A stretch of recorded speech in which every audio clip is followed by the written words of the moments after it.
লায়াস্তাখলিফান্নাহুম feel আরদি কামা ইস্তাখলাফাল্লাযীনা মিন ক্বাবলিহিম।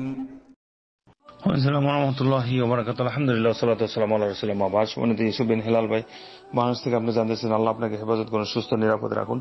একটা ওয়াজ মাহফিলে আজকে শুনেছেন বা একটা বক্তৃতার আলোচনাতে শুনেছেন যে সূরা আরাফের 54 নম্বর আয়াত পড়লে গর্ভপাত হয়ে যাবে, অর্থাৎ অপারেশন ছাড়াই গর্ভ হবে, নর্মাল ডেলিভারি হবে। এটার সাথে কতটুকু সম্পর্ক? এটা মোটেই সম্পর্ক না, এটা মিথ্যা।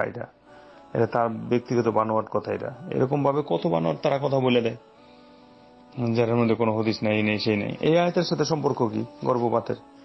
হ্যাঁ, এরকম কোরআন হাদিসে কোনো দলিল আছে নাকি যে এটা নর্মাল ডেলিভারি হয়ে যাবে এই আয়াত পড়লে? এখানে আয়াতটা সম্পর্কে আল্লাহ বলছে, ইন্না রাব্বাকুমুল্লাহুল্লাযী খালাকাস সামাওয়াতি ওয়াল আরদা ফি সিত্তাতি আইয়াম, যে তিনি তোমাদের রব, যিনি আসমান এবং জমিন সৃষ্টি করছেন 6 দিনে। সুম্মা ইস্তাওয়া আলাল আরশ, অতঃপর আসমানে আরশের উপরে তিনি সমুন্নত হয়েছেন। আরশের উপর কি হয়েছেন? সমুন্নত হয়েছেন। ইউগশিল লাইলান নাহারা, তিনি দিবসকে রাত্রি দ্বারা আচ্ছাদিত করেন। ইউগশিল লাইলান নাহারা ইয়াতলুবু হাসিসা, তিনি দিবসকে রাত্রি দ্বারা আচ্ছাদিত করেন এমন ভাবে যে রাত্রি ও দিবস একে অন্যকে অনুসরণ করে চলে তড়িৎ গতিতে।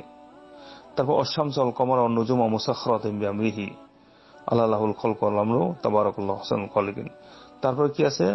চন্দ্র, সূর্য, নক্ষত্ররাজি সবই তার হুকুমের অনুগত। জেনে রাখো, তিনি একমাত্র কর্তা, তিনি তার হুকুমের একমাত্র মালিক, তিনি সারা জাহানের প্রতিপালক। আল্লাহ হলেন সর্ববরকতময়, আল্লাহ হলো বরকতময়। এখন এই যে আয়াত, এখানে আল্লাহ রাব্বুল আলামিন 6 দিন আসমান জমি সৃষ্টি করছেন, তারপরে চন্দ্র সূর্য তার গতিতে একটা একটা ভাবে চলে, তারপর চন্দ্র সূর্য আকাশ জমিনে যা কিছু আছে সবই আল্লাহর অনুগত এবং আল্লাহর অর্ডারে চলে। তো এটার সাথে ওই আয়াতের কি, ওইটাও আল্লাহর অর্ডারে চলে, তো আল্লাহর অর্ডারে চলবে। এটার সাথে এটা গর্ভপাতের কি হলো?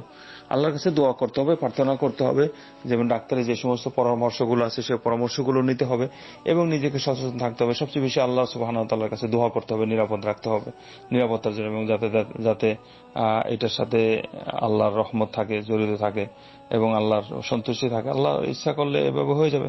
এবং আল্লাহর ইচ্ছার জন্য কি করতে হবে? দোয়া করতে হবে, আল্লাহর কাছে প্রার্থনা করতে হবে, নামাজ পড়তে হবে। কত মা বোন আগের দিনের, তারা তো গ্রাম দেশে ডাক্তারের কোনো চিকিৎসা পরীক্ষা টরীক্ষা কিছুই ছিল না।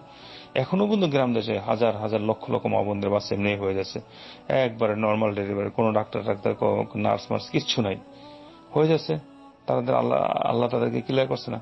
পৃথিবীর মানুষ বাদ দেয় সমস্ত পৃথিবীর মাখলুকাত, কোনো ডাক্তার, কোনো হসপিটাল, কোনো নার্স মার্স কিছু আছে নাকি? দেখেন না যে আল্লাহ কিভাবে তাদেরকে করে দেন। তা মানুষের মধ্যে আল্লাহ সহজ করে দিবে, মানুষের যদি সেই ধরনের ঈমান আমল বিশ্বাস ঠিক থাকে, আল্লাহর সাথে সম্পর্ক থাকে ঠিকই।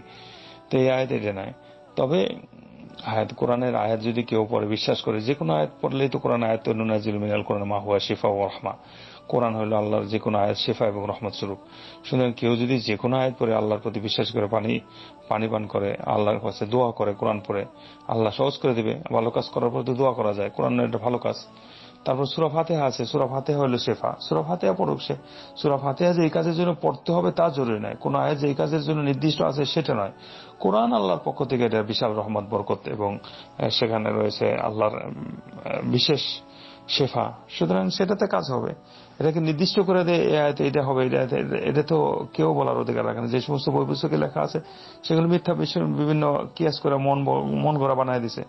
আর সূরা নাস, ফালাক, ইখলাসের কথা তো আলাদাভাবে ফজিলত আছে, সেটা আয়াতুল কুরসির ফজিলত আলাদা আছে। যেটা এমন কিছু বিশেষ সূরার ফজিলত যেখানে যেটা আছে সেটা আলাদা কথা, কিন্তু যেটা নাই সেটা তো বানায় বলে দেওয়া যাবে না। হ্যাঁ, কেউ যদি নিয়ত করে মনে পড়ে সূরা ফাতিহা বারবার পড়ে, তা আল্লাহর রহমত হতে পারে, হবে না তা বলা চলবে নাকি? সে সূরা ফাতিহা তো বিশেষ যে কোনো বিষয়ের জন্য সেখানে একটা শেফা, সূরা ফাতিহার নামেই শেফা। তো এটা একটা অসুস্থতা, সেখানে এটা একটা মুসিবত। আয়াতুল কুরসি ফজিলত তো অনেক, তো সেটাও তো কাজ হইতে পারে, সেটা বললো না কেন? এই আয়াতের সে ফজিলত, আয়াতুল কুরসি ফজিলত বেশি না? আল্লাহ হেফাজত করেন, এদেরকে সঠিক বুঝ দান করে। উল্টা পুল্টা বললে মানুষকে মনে করে যে আমি বলে দিলাম আমি বড় হুজুর হয়ে গেলাম। এই সমস্ত হুজুরদেরই অবস্থা খারাপ। আল্লাহ হেফাজত করেন আমাদেরকে। আল্লাহুম্মা আমিন। আসসালামু আলাইকুম ওয়া রাহমাতুল্লাহি ওয়া বারাকাতুহু।